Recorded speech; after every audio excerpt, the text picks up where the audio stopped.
الله تعالى هو الذي تولى قسمتها، واللي راح زور وكل لافوكا وكل النوتير وكل الكونسيرفاتوار وكل السماء وكل الارض وكذا، معليش مشات الامور ومشات الوثائق وزور واستعمال الزور والمزور ما كانش كاع مشكله، والحانوت ديته والدار ديتها والسياره ما كانش مشكله.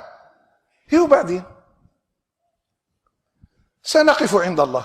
كما قال لي واحد اداوني في مشكله بين الورثه، انا رحت نحط بيناتهم رحمه ربي، يعني نساوي بيناتهم نقول، قال لي اسمع، هذو باباهم هو ابي، باباهم هذا اللي عنده هذا وهذا وهذا وهذا وهذا، انا ما عندي شيء، ابوهم هؤلاء هو والدي، فكيف لهم ان ياخذوا هذا كله وانا ما عندي شيء؟ سبحان الله العلي العظيم. تلك اذا قسمة ضيزة، هذه قسمة جائرة فيها ظلم فيها عدوان. النبي على قيد حياته جاءه رجل عليه الصلاة والسلام قال له يا رسول الله ارواح نديك معايا نشاهدك باللي راني اعطيت الولدي هذا، ولدي هذا انا اعطيته هذا المال. مشى معاه النبي وقال له يا رجل أكل ولدك اعطيت والذراري الاخرين اعطيت لهم؟ قالوا لا ما اعطيت لهمش، اعطيت لهذا. قالوا النبي روح اذهب فاني لا اشهد على زور، وفي رواية اذهب فاني لا اشهد على جور. تقول له منين ديت هذا؟ يقول لك اختي ما داتش ويما ما داتش، لاخاطش حنا النساء ما يورثوش. منين جبتها هذه؟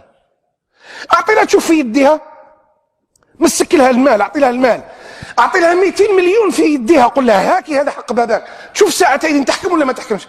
انت داير قاعده مسبقه، وهذه القاعده عند الكفار مش عند المسلمين. الكفار في جاهليتهم كانوا لا يورثون المراه ولا يورثون الصبيان، وبقات هذه العاده ساريه المفعول الى يوم الناس هذا، ورثها الرومان والروم وهي عند عرب الجاهليه وما زالت حتى عند المسلمين.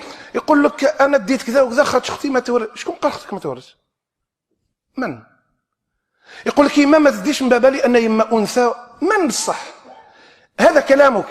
عرفت تشوف 500 مليون قول روحي اختي هذا الحق من بابك، اختك هذه عندها زوج وعندها اولاد وعندها بنات، ترفض 500 مليون؟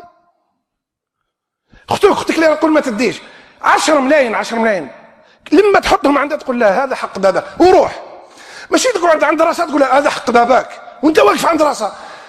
ممكن هي تستحي عن المضاضين تقول لك لا احنا العاده لكن حطهم وروح، والله ما تفرح بهم، والله ما تزيد تشوفهم. حق ربي.